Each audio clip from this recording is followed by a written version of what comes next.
आज हम नांदेड़ में फिरोज लाला साहब जो इंचार्ज है हमारे यवतमाल ज़िला और वाशिम के, हम पूरे ज़िले के पदाधिकारी जो अभी नवनिर्वाचित जिला अध्यक्ष सैयद इरफान को बनाया गया, उनकी शिकायत लेकर उनके पास में पहुँचे और हमने 7 दिन का अल्टीमेटम दिया।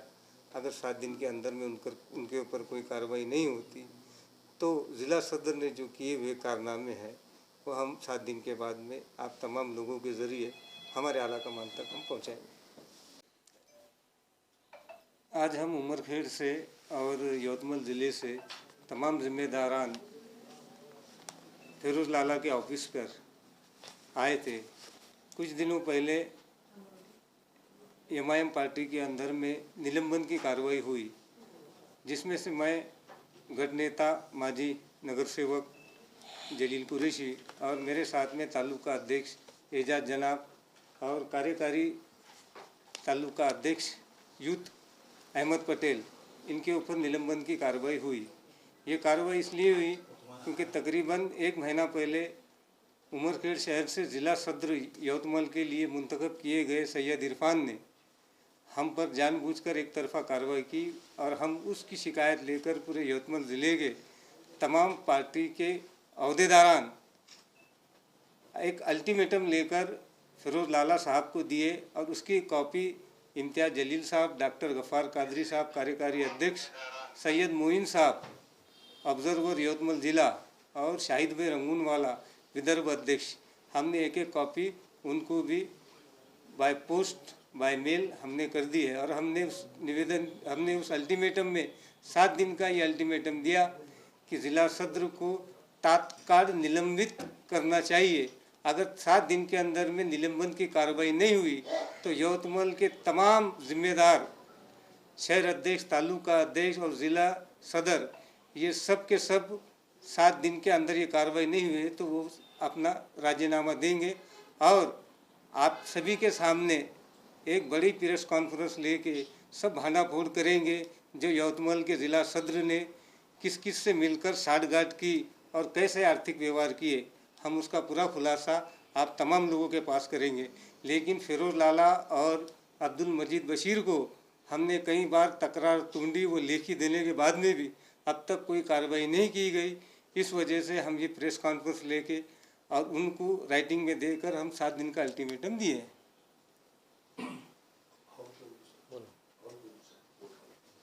बोलो जनाब।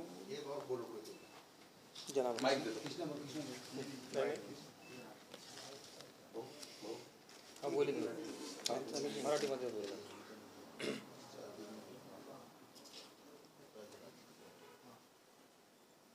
नगरसेवक है ना अपने, तुमने बोलना वो भी लाइव जी, आराम से बोलो। मैं उमरखेड़ तालुका सदर यवतमाल ज़िला मेरा आता है। तकरीबन मैं 3 साल से राष्ट्रवादी पार्टी से का शहर अध्यक्ष होने के बावजूद मैंने जनाब असदुद्दीन आबिसी साहब और उनके कामों को देखते हुए मैंने ये पार्टी ज्वाइन किया था। तकरीबन 3 साल से हमारे यहाँ पर शहर प्रेसिडेंट भी इंतखाब नहीं किया गया, न कोई पद किसी को दिया गया। मैं सिर्फ अकेला 3 साल से तालुका प्रेसिडेंट की हैसियत से काम कर रहा था और अल्लाह के करम से काफ़ी अच्छी तरीके से काम को अंजाम दे रहा था। अचानक पिछले माह में जिला सदर का इंतखाब फिरोज लाला साहब ने किए और जिला सदर इरफान साहब होने के बाद मैं तालुका प्रेसिडेंट वहाँ पर बतौर काम कर रहा था, तो हमको नोटिस दी गई जानबूझकर कि एक शोकास नोटिस पेश की गई जिसमें ये लिखा गया कि 3 दिन के अंदर आप जवाब दीजिए वरना आप पर आलाकमान की तरफ से कार्रवाई की जाएगी। चौथे दिन मैं मेरे बेटी को डेंगू होने की वजह से वो हॉस्पिटल में एडमिट थी और एडमिट होने की वजह से मैं इनका जवाब दे नहीं सका 3 दिन में। चौथे दिन मुझे ये उनका लेटर बजरिए व्हाट्सएप के ये मिला कि आपको तालुका पद से सभी पदों से आपको मुक्त किया जाता है और आइंदा आप तालुका अध्यक्ष की हैसियत से अगले ऑर्डर तक कोई कार्रवाई नहीं करें। इस तरीके से उन्होंने नोटिस देने के बाद मैंने जनाब अब्दुल बशीर साहब से फ़ोन पे बातचीत किया, जिसमें उन्होंने बताया कि आपने दूसरे भी कुछ इल्ज़ामात पेश कर रहे थे। वो बहरकैफ तमाम हालात का जायज़ा मैंने फिरोज लाला साहब और उनको दिया हूँ और अभी मेमोरेंडम के ज़रिए भी हमने सबने दिए हैं और 7 दिन के अंदर अगर वो कार्रवाई नहीं करते हैं तो हम सामूहिक यानी सब मिलकर ज़िले के तभी पदाधिकारी हमने ये फैसला किया है कि हम पार्टी को इस्तीफ़ा देंगे। बस अल्लाह हाफिज़। कार्रवाई क्या करना बोल रहे हैं आप? निलंबन करो। कार्रवाई ये कि हम पे जो कार्रवाई की गई है, गैर जरूरी कार्रवाई, जो गैर ज़रूरी कार्रवाई हम पर की गई है, जो हमको सस्पेंड किया गया है पार्टी से, और हम काफ़ी अरसे से, मेरा तजुर्बा तो तकरीबन 25 से 30 साल है। जनाब जलील साहब जो माजी नगर सेवक गट नेता भी थे, इनका भी काम काफ़ी तरीके से अंजाम दिया जा रहा था और हमारी कोई गलती नहीं होने के बावजूद भी ज़िला सदर ने हमको सस्पेंड किया है। इसलिए हम जिला सदर को बरतरफ करने की कार्रवाई की मांग कर रहे हैं। तमाम जिले के तमाम पदाधिकारी की जानिब से बर्खास्त की जाए। अभी आपने बताया कि आपके पास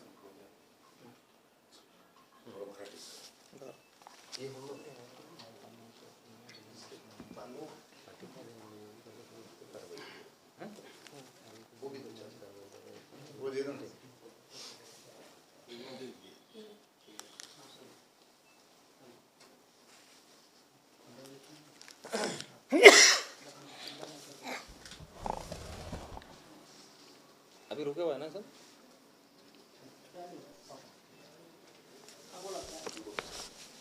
माझं नाव कृष्णा पुंजाराम जाधव. मी MIMमध्ये मागील 2016 पासून काम करत आहे आणि माझ्या कामाचा रिझल्ट म्हणजे असा आहे की जलील साहेबांनी त्याचं माझं काम पाहून मला जिल्हा निरीक्षक बनवलेला आहे आणि जिल्ह्यामध्ये ज्या काही घडामोडी होत आहे त्या खरं तर पाहिलं तर वाईट होत आहे. कारण की निरीक्षक या नात्याने मी तुम्हाला बोलत आहे की असं साहेबांना सांगितलेलं आहे की कोणत्याही कार्यकर्त्यावर काही अन्याय झाला, अन्याय सहन करणं आणि सहन करून घेणार त्याच्यापेक्षा गुन्हेगार आहे. तर मला असं वाटतं की यवतमाळ जिल्ह्यातील जेवढे बी पदाधिकारी आहे, खास करून उंबरखेडमध्ये काय झालेलं आहे की आमचे युथचे जिल्हाध्यक्ष आहे हे उंबरखेडला गेले होते. तर जलील साहेबांनी स्वतः सांगितलं होतं की बा मराठा समाजाला आरक्षणासाठी आपण जाहीर पाठिंबा द्यायचा आहे. तर अंजुमलाला जे आहे ते एका प्रोग्रामसाठी गेले होते, पण तिथे मराठा समाजाचा मोर्चा त्यांनी बघितला आणि मोर्चा बघितल्यामुळे त्यांनी काय केलं, जसं त्यांना सुचलं त्यांनी 2-3 लोकांना फोन केले बा आपण मोर्चाला पाठिंबा द्यायचा. तर त्यांनी त्याच्यात इजाज जनाब सर, जलील कुरेशी आणि अहमद पटेल यांना बोलवून घेतलं. त्यांनी पाठिंबा दिला, सगळं चांगलं झालं. पण त्याच दिवशी सायंकाळी यांना नोटिसा भेटल्या. तर याचा अर्थ आहे की बाबा माझ्या शहरात येऊन काही असं काही चुकीचं करत आहे का. पण याच्यात आपण एका दृष्टीने जर बघितलं तर आपण खासदार साहेबांचं आदेशाचं पालन केलेलं आहे आणि मराठा समाजाला आपण पाठिंबा दिलेला आहे. आणि जे काही जिल्हाध्यक्ष जो काही कारवाई करत आहे, खरं हे फार चुकीचे आहे.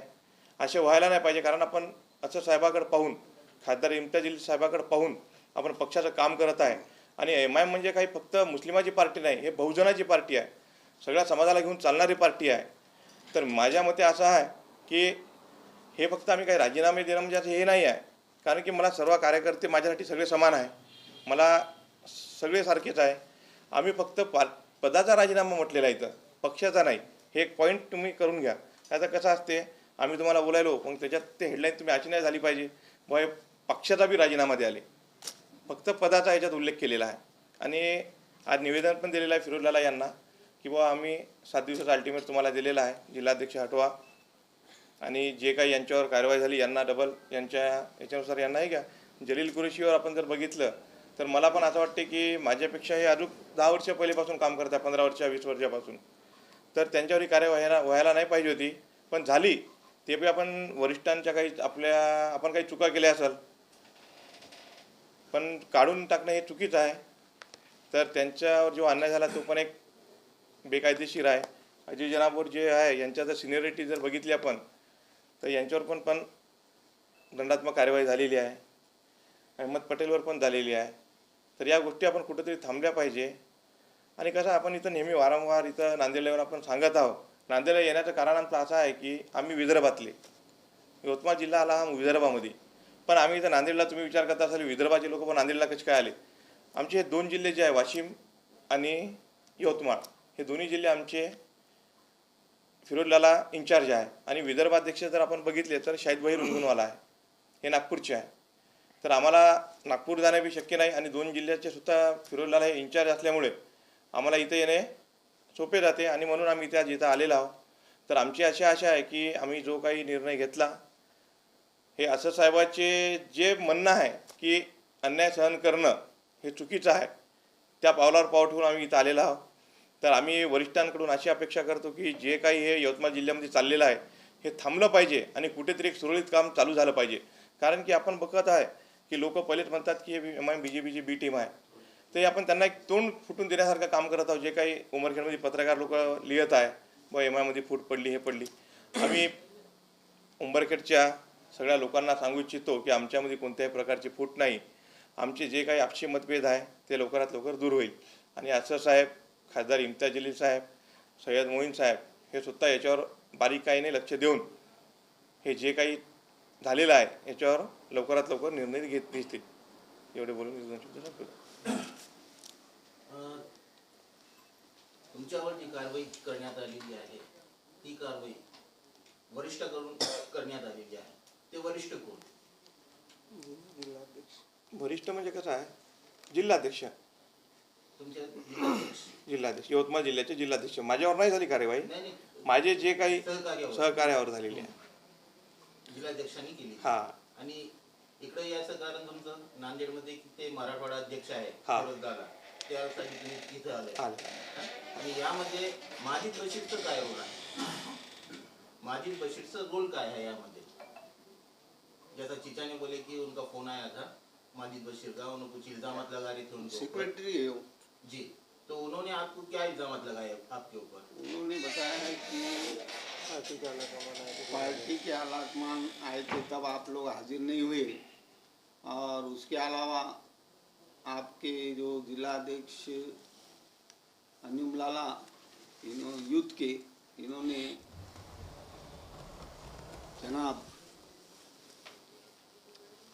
अजीज पटेल पे कार्रवाई की है, इसलिए उन्होंने भी आप लोगों पे कार्रवाई की है, ऐसा मुझे फ़ोन पे उन्होंने जवाब दिया. यानी कि उनका जो इल्ज़ाम था वो सही था या झूठ था? झूठ था. उनका जो इल्ज़ाम था वो बिल्कुल झूठ था. इस तरीके की कोई कार्रवाई नहीं की गई.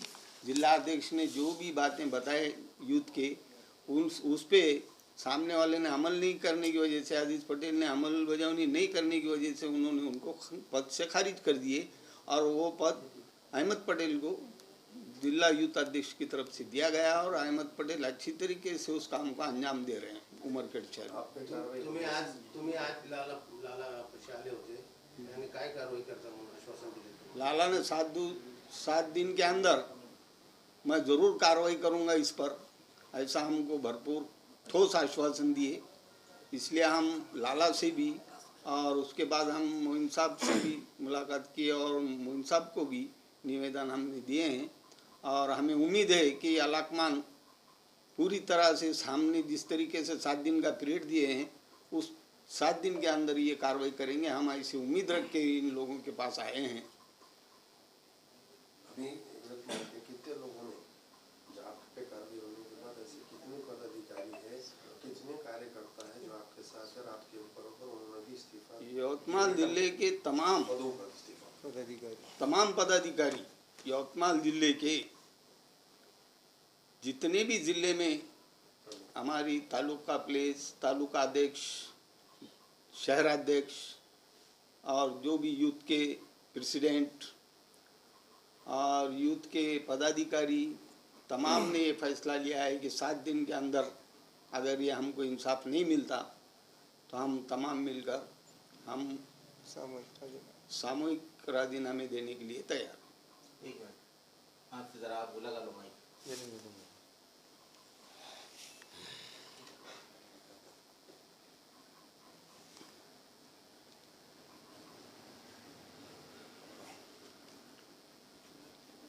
आपने प्रस्तावना में ये कहा था कि 7 दिन का अल्टीमेटम हमने दिया और 7 दिन के बाद अगर वो कोई कार्रवाई नहीं करते तो हमने सब कच्चा चिट्ठा लेकर आए हैं। तो कच्चा चिट्ठा क्या है? तो ये हम आपको 7 दिन के बाद बताएंगे। इसमें कुछ ऐसी चर्चा चल रही थी कि कुछ आर्थिक व्यवहार का कुछ बात है? नहीं, जो कुछ भी हो हम 7 दिन के बाद में आप तमाम को बुलाएंगे और तमाम को बुलाकर इससे और अधिक जानकारी और बहुत सारे खुलासे वो आपको सामने हम करेंगे। 7 दिवसामध्ये तुमचं आश्वासन त्याने केलं आणि त्याच्यावर कारवाई केली, तुम्हाला काय करू नका म्हणले तर ते ते काला चिट्ठा जे आहे ते गुंडाळून ठेवणार का तुम्ही? नहीं, मुझे जो कैसा है कि हर बार हम आकर यहाँ पर नांदेड़ में यहाँ पर जो भी आला कमान है उनको तोंडी और लेखी तकरार किए और एक मेल हमने असद साहब, मैंने खुद असद साहब, इम्तियाज़ जलील साहब और सैयद मोइन साहब को भी दिया। अगर वो नहीं होता तो वो तमाम आपको मेल जिस टाइम पे दिए उसके प्रिंट के साथ मैं आपके सामने रखूँगा और किस किस्म की कंप्लेन की है वो करूँगा। और मुझे नहीं लगता, क्योंकि हर बारी में हम आते हैं फिरोज लाला और अब्दुल मजीद बशीर सुनते हैं और कार्रवाई कुछ नहीं होती है। और तकरीबन ये 3 साल से चालू है। आपने काला चिट्ठा दिए क्या असद साहब को लेटर में? दिया हूँ ना। क्या है उसके अंदर वो बोलो। तो वही आपको 7 दिन के अंदर में हम बताएंगे ना। मतलब तुम्हारा काम हो गया, तुम्हारी बात अगर सुन लिए तो काला चिट्ठा आप ढाप लें? नहीं, वो भी दे देंगे आपको, चिंता क्यों कर रहे हैं? नहीं, आप अगर दे देंगे जो जिस पार्टी में रह रहे फिर आप उस पार्टी की बुराई क्यों करेंगे? अगर आपकी जो डिमांड है वो अगर 7 दिन में अगर फुलफिल हो जाती है तो आप आपका काला चिट्ठा जो भी है आपके पास वो उजागर थोड़ी करेंगे, आपकी पार्टी की थोड़ी बदनामी करेंगे आप?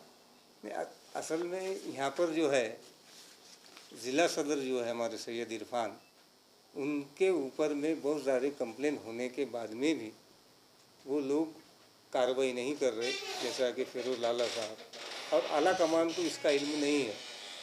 तो इस वजह से हम इनके पास में आए और उनको वापस राइटिंग में दिए। और अगर 7 दिन के अल्टीमेटम में हमको तो कोई अपेक्षा नहीं है कि वो उनके ऊपर में कोई कार्रवाई करेंगे। जी, आप यूथ के जिला अध्यक्ष हैं जी, तो जब ऐसा पता लगा हम लोगों को कि यवतमाल में एमआईएम का कोई अस्तित्व नहीं था जी, जब से आप आए एमआईएम में प्रवेश करे तो वहाँ पर जो लोगों की तादाद बढ़ती गई एमआईएम की तरफ, तो वो पार्टी आपने क्या सोच के ज्वाइन किया था? आज ये नौबत आ रही तो आपको क्या महसूस हो रहा कि पार्टी को ज्वाइन? देखो, ये पार्टी का जो मसला है, हमारे पार्टी ज्वाइन करने का जो मसला था, ये दलितों, पिछड़ा वर्ग और अल्पसंख्यक लोगों की पार्टी है और असद साहब की पार्टी है। असद साहब को देखते हुए हमने ये पार्टी ज्वाइन की है कि हमको असद साहब का काम बहुत अच्छा लगा। एक कौम की, एक गरीब लोगों की आवाज़ उठाने वाले हैं, इसलिए हमने वो पार्टी ज्वाइन की है। अब ज्वाइन जब किए तो हमने ज़िम्मेदारी से काम किए और ज़िम्मेदारी से आज भी काम कर रहे हैं। जब मेरा प्रवेश हुआ एमआईएम में, उसके बाद हज़ारों की तादाद में मेरे साथ कई कार्यकर्ता इसमें ज्वाइन हुए और उसके साथ ही साथ हमारे 2 नगर सेवक, एक कांग्रेस पार्टी से ताल्लुक़ रखने वाले 15 साल से नगर सेवक के 3रा टर्म है उनका ये, और 5 साल बांधकाम सभापति रह चुके वो डॉक्टर ज़की अनवर साहब है, तो वो भी मेरे बोलने पर इसके अंदर प्रवेश किए। उसी के साथ हमारे नगर सेवक ज़हीर भाई जो यहाँ पर मौजूद है, ये राष्ट्रवादी कांग्रेस से इनकी वालिदा नगर सेवक रह चुकी है, तो वो भी मेरे बोलने पर एमआईएम पार्टी में शिरकत की। अब हमारा बोलना ये आ रहा है कि भाई हमारी एक सोच है कि एमआईएम पार्टी जो असद साहब चाहते कि ताकतवर बने और मजबूती से उसका काम हो, इसलिए अब हर पार्टी के अंदर गठबाजियाँ भी है और उसके साथ साथ तनाज़ात भी रहते हैं। तो मैं जब आया तो मेरी एक सोच ये रही कि भाई पार्टी के अंदर मुकामी जगह पर जो भी तनाज़ात है वो ख़त्म हो जाए, उसीलिए मैंने वो तनाज़ात ख़त्म करने के लिए कोशिश शुरू किया। और हमारे यहाँ तो कोई तनाज़ात नहीं रहे, लेकिन उमर खेड़े में सैयद इरफान जो अभी हाल ही के ज़िला सदर बनाए गए वो, और जलील भाई माजी गठ नेता, इन लोगों के तनाज़ात थे और मेरी एक ख्वाहिश ये थी कि मिट जाए और दोनों एक जगह पर मिलकर काम करें और काम करके एक साथ हमारी एमआईएम पार्टी का नाम आगे बढ़े। इसीलिए मैंने इसमें ज़्यादा मदाखलत करते हुए ये मामले को निपटाने की बहुत कोशिश किया, लेकिन कुछ ऐसे हमारे कार्यकर्ता थे जो हमसे पहले थे, उन लोगों की गलतियों ने इन लोगों के अंदर आपसी मतभेद बहुत ज़्यादा बढ़ा दिया और वो नहीं चाहते आज कि भाई वो मामला निपट जाए। तो एक सवाल है मेरा, बोलिए। अगर आपको याद आ रहा होगा तो कुछ इसी तरह का वाकया जो है माजी इमाम के शहर अध्यक्ष थे मुखीत साहब, आपको याद है कि मुखीत साहब के साथ पेश आया था? मैंने था उन्होंने भी इसी तरह के इल्जाम लगाकर जो है अभी देखो इल्जाम का कोई मसला नहीं है, मेरी बात सुनिए, सुनो ना, आप मेरी बात सुनो ना, उनकी सुनवाई नहीं हुई थी, उन्होंने भी इसी तरह के इल्जाम लेकर आए थे, हैदराबाद भी जाके आए थे, मगर उनकी बातों पे जो है साहब ने इमाम पार्टी ने कोई खातिर ख्वाह रिएक्शन नहीं दिया, उल्टा उनको मजबूरन पार्टी छोड़ के कांग्रेस ज्वाइन करना पड़ा। तो आपके साथ भी अगर ऐसा हादसा पेश आता हो तो आप क्या करेंगे? देखो मेरे साथ तो अभी हादसा पेश आ गया जी। मैं ज़िला अध्यक्ष होने के नाते से हैसियत से हमारे इम्तियाज़ जलील साहब ने, जो हमारे खासदार है और महाराष्ट्र प्रेसिडेंट है, उन्होंने महाराष्ट्र में मराठा आरक्षण मोर्चे को पाठिंबा दिया है जी। और मैं उमरखेड़ गया था कुछ अपने ज़ाती काम के लिए, तो वहाँ पर मैंने भी सोचा कि भाई हमारे ऊंचे अहदेदार अगर जब पाठिंबा दे रहे तो हमारा भी काम है देना चाहिए। तो मैंने अहमद भाई को फ़ोन करके बुलाया कि भाई अपने को पाठिंबा देना है, क्योंकि वो युवा का मेरा कार्यकर्ता है। तो वो आए, उनके साथ जलील भाई भी आ गए, उसके बाद में फिर हमारे जलील भाई के साथ सर आ गए। ऐसे 4-5 कार्यकर्ताओं ने हमने मिलकर वहाँ पर पाठिंबा दिया, निवेदन दिया वगैरह। तो उसकी यानी उसका रिएक्शन बोलकर जो अभी सदर बनाए गए इरफान साहब, तो उन्होंने डायरेक्ट इन लोगों को नोटिस जारी कर दिया। सिर्फ ये थी जलन, हसद, ऐसा समझ लो कि भाई इन लोगों ने गलत किए मेरे को पूछे बगैर, और इनको नोटिस जारी करने के बाद में कि भाई तुम जवाब दो। अब वो ये नहीं लिख सके उसमें कि तुम मराठा मोर्चे में क्यों गए इनके साथ। अब मैं ज़िला अध्यक्ष होने के नाते मेरे कार्यकर्ताओं को तो मैं कहीं पर भी ले आ सकता, तो इन्होंने उनके ऊपर निलंबन कार्रवाई की है। ये काम उन्होंने गलत किए। ये नोटिस देने के बाद किए या फिर नोटिस के साथ भी कार्रवाई करिए? निलंबन नोटिस दिए? नोटिस दे नहीं, नोटिस दिए नोटिस। अच्छा, एक बात ये है, पार्टी प्रोटोकॉल के हिसाब से आपके जिलाध्यक्ष ने जो कहा कि नोटिस दिया आपको, मेरे को नहीं दिया, नहीं इन लोगों जो को भी शामिल थे समर्थन में, जो भी शामिल थे, पार्टी प्रोटोकॉल के हिसाब से वो सही है कि जिलाध्यक्ष को बताना चाहिए। अच्छा, इसके बारे में आप क्या कहेंगे? तो अब देखो हर बात तो उनको बता के की नहीं जा सकती। वो प्रोग्राम की वो दिए थे मराठा। हाँ, तो उनका तो उसके अंदर कोई था ही नहीं कि उन्होंने जाकर कुछ निवेदन दिए या खुद उन पाठिंबा दिए। पार्टी जो प्रोटोकॉल रहता है ना पार्टी का, हाँ। अपनी जो जिम्मेदार है जी, अपने जो अमीर है उनको तो अपने को पूछना पड़ेगा ना। हाँ, तो बोलते ना, हमें बोले थे, दूसरे लोगों के हाथ से बोल भेजे थे उनको, वो नहीं थे वहाँ पर उस टाइम पर मौजूद। ये आपको ऐसा लगता है कि आखिरी सवाल जी, खाना है मेरा है इनका, क्या ऐसा लगता है कि एमआईएम जिस तरीके से महाराष्ट्र में उभरी थी, जो तरीके से नांदेड़ में भी बड़ा अच्छा उसका वर्चस्व था, आपके जिले में नहीं रहते हुए आप आने के बाद हुआ, जी, तो ये कहीं ना कहीं ये गढ़बाजी की वजह से कम हो रहा, या फिर इसके अंदर कुछ लोग हैं जो पार्टी को खत्म करना चाह रहे, मैं या तो- फिर वो सच में बी टीम बोलने के लायक है? नहीं, बी टीम का तो सब नहीं, गलत जैसे बातें क्या हैं। मैंने अभी तक तो बी टीम वाला कोई मसला नहीं देखा, ये और बी टीम तो आपको साफ जाहिर होगा महाराष्ट्र के अंदर बी टीम कौन सी है करके। महाराष्ट्र में वर्चस्व कम होते हुए दिखा। हाँ, महाराष्ट्र में वर्चस्व खत्म होना वो आपसी तनाज़ात की वजह से, आपसी जो मामले हैं, फिर उसके बाद में जो गठबाजी चल रही उसके वजह से। हर जगह है वो। मतलब वो हर जगह पर है, तो हर पार्टियों में भी है ना, ऐसा नहीं है कि एमआईएम में करके। तो रिजल्ट नहीं आ रहा ना। रिजल्ट तो आ रहे हैं, अब जो रिजल्ट आएंगे आगे इससे अच्छे आएंगे रिजल्ट, हम उसके लिए कोशिश कर रहे हैं। मैं 1-2 नाम बोलूँगा आपको जी, शायद वैसा नहीं, मोहसिन खान लातूर वाले जी, मैं उनको, और एक नागपुर के जावेद पाशा कुरैशी जी, ये दोनों भी आपको मिले वाले बहुत अच्छे थे, मगर इसी वाद विवाद में उन्होंने पार्टी से किनारा कर लिया। तो यही वजह से जो हमारे दोस्त ने भी बताया कि पार्टी कमज़ोर हो रही है, हालांकि वो दोनों बहुत अच्छी शख्सियत थी आपकी पार्टी में। जी, पार्टी करप्शन से कमजोर नहीं हो रही क्या? पहले के जो मराठवाड़ा सेक्रेटरी थे वो लाइव पैसे लेते हुए बताए, अंदर के किन्वट के प्रेस कॉन्फ्रेंस में एलिगेशन लगाए कि उन्होंने पैसे दिए पार्टी के यहाँ के जो। उस टाइम पर मैं मौजूद नहीं था ना, मैं पार्टी में था उस टाइम। नहीं, मैंने सुना भी नहीं और मैंने देखा, मेरे को इल्म नहीं। एमएलसी के 2 लाख रुपए इनके बार-बार जो है, नहीं, हमको नहीं मालूम है आर्थिक व्यवहार की वजह से। ये बात। मैं उस टाइम पर था ही नहीं, तो मैं आपको किस तरीके से बोलूँ? मेरे को आकर 1 साल हो रहे बस। अब 1 तारीख को इरफान भाई की फिर नियुक्ति हुई, हाँ। जहाँ तक ख्याल है मेरा, 1 अगस्त को आप सभी मौजूद थे उस वक्त। जी फिरोज आला साहब के ऑफिस की नियुक्ति हुई जी। उस वक्त काफी गर्मजोशी का माहौल था जब ये क्लैशेस नहीं आए थे के सामने। नहीं, कुछ नहीं, आप थे, इन्हों थे, हजरत भी थे। तो उस वक्त अब उस टाइम पर समझा के बताए थे हमने हमारे अधिकारियों को, समझ लो तो हमारा अलग का वर्चस्व ज्यादा है क्या? उन्होंने फिर निवड़ हुई, फिर उन्होंने कई जमाने से भी संभाल रहे। अब वो तो हमने जानते कि अब वो प्रॉपर यहाँ पे नांदेड़ के।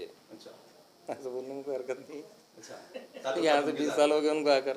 अच्छा, नहीं आपके जैसे है ना, बहुत लोग एमआईएम से इस तरीके के इल्जामात लगाए हुए हैं, मगर उनके ऊपर उनके फेवर में कभी भी फैसले नहीं आए। मेरा बोलने का मैं अब तक तो फैसला नहीं आया, जब इतनी बड़ा कदम उठाया ना हम लोगों ने भी। हाँ, तो मैं आपके लिए ये सवाल है मेरा कि अगर आपके साथ भी ऐसी वारदात, तो आपके पास जो खुफिया जानकारी है उसको आप उस वक्त लिख करते बोल रहे, अगर उसकी हिंट अभी दिए तो हो सकता है आपकी कार्रवाई होना बच जाएगी। नहीं, कार्रवाई हुई तो चलता, हम नहीं छोड़ना चाह रहे। अच्छा, हम पक्ष नहीं छोड़ना चाह रहे। नहीं, ऐसी बात नहीं है। खाली मैसेज देना चाह रहे हैं? नहीं, मैसेज देना चाह रहे हैं, इंसाफ होना चाहिए। अच्छा। 7 दिन के अंदर अगर इरफान को नहीं निकाला गया तो उसके बाद में भी ये लोग मेरे से सीनियर है, हाँ। ये लोगों को मालूम आते क्या क्या बातें हैं, तो बात जाहिर करेंगे आपके सामने। एमआईएम के नगर सेवक कितने? जी, एमआईएम के नगर सेवक कितने? अभी यहाँ पर है ना हमारे। नहीं, वहाँ थे 2 साल हो गए ना। 8 नगर थे, सबसे बड़ी पार्टी हमारी थी। अच्छा, एक सवाल मेरा इससे हट के है कि वाकई असद साहब फर्दन आप लोगों को पहचानते, आपकी कॉल को अटेंड करते, आप लोगों से बातचीत होती जी? या छोटे कार्यकर्ता फोन करे तो अटेंड करते, सुनवाई भी होती? तो फिर ये विषयों को आपने कभी उनके सामने लाई क्या? तो उसके ऊपर उनका रिएक्शन आया क्या कुछ? तो भी अभी नहीं, तो हमने अभी डायरेक्ट उनसे इस मामले में बात नहीं की है। हम नीचे से ऊपर जाएंगे, प्रोटोकॉल के सब जाएंगे, जब जाएंगे तो वो बिल्कुल वहाँ सुनवाई करेंगे। ज़िला सदर के ऊपर में अगर 7 दिन के अंदर जो अल्टीमेटम हमने दिया है, अगर वो कार्रवाई नहीं होती तो हम ज़िले के तमाम पदाधिकारी सामूहिक इस्तीफा देंगे। पहले भी आपने कंप्लेन करे थे, फिर कब कुछ हुआ? इससे पहले में हमने मेल किए थे, उसके ऊपर कोई कार्रवाई नहीं हुई और बार बार हम फिरोज लाला साहब और अब्दुल मजीद बशीर साहब को फ़ोन पर और राइटिंग में भी कंप्लेन किए, लेकिन उन्होंने कोई कार्रवाई नहीं की। इसलिए हमने आज लास्ट अल्टीमेटम 7 दिन का देने के बाद में आप तमाम लोगों के सामने हम ये जाहिर कर रहे हैं कि अगर 7 दिन के अंदर में ज़िला सदर पे कोई कार्रवाई नहीं होती तो हम सामूहिक ज़िले के तमाम पदाधिकारी इस्तीफा देंगे। मराठवाड़ा सदर और मराठवाड़ा जनरल सेक्रेटरी से कुछ शिकायत की आपकी? कि वो बार बार सुन तो लेते हैं लेकिन कार्रवाई कुछ नहीं करते। कारण इसका नजर आया आपके दौरान? तो अभी तो हमको तो नहीं मालूम भाई क्या कारण है, इतने दिनों से उनके ऊपर पास में शिकायत करने के बाद में भी वो ज़िला सदर को क्यों नज़रअंदाज कर रहे हैं, ये एक हमारे लिए पहली। 1 तारीख 1 अगस्त को उनकी फिर निवड़ हुई, उस वक्त भी आपने ये शिकायत की थी क्या? 1 अगस्त को मैंने तो तमाम उनके पास में राइटिंग में शिकायत किए, एक दफ़ा तो खुद आकर उसकी तहकीकात करके पूरी रिपोर्ट भी आला कमान को उन्होंने दिए थे, डॉक्टर अब्दुल गफ्फार कादरी साहब को। उसके बावजूद भी उनको ज़िला सदर के एजाज़ से नवाजा गया, ये हमारे पूरे ज़िले के पदाधिकारियों को एक ताज्जुब की बात है। अभी ये जितने पदाधिकारी उन लोगों ने राजीनामा दिए, पार्टी तो नहीं छोड़े आपने बताया, तो राजीनामा दिए ये सबने? नहीं, अभी नहीं, अभी सिर्फ हमने अल्टीमेटम दिए, सभी के लेटर पैड है पूरे ज़िले के लोगों के, और अभी हमने कोई राजीनामा दी, हमने अल्टीमेटम दिया। अगर 7 दिन के अंदर में ज़िला सदर को ना हटाएं तो हम पार्टी के पदों से इस्तीफा देंगे।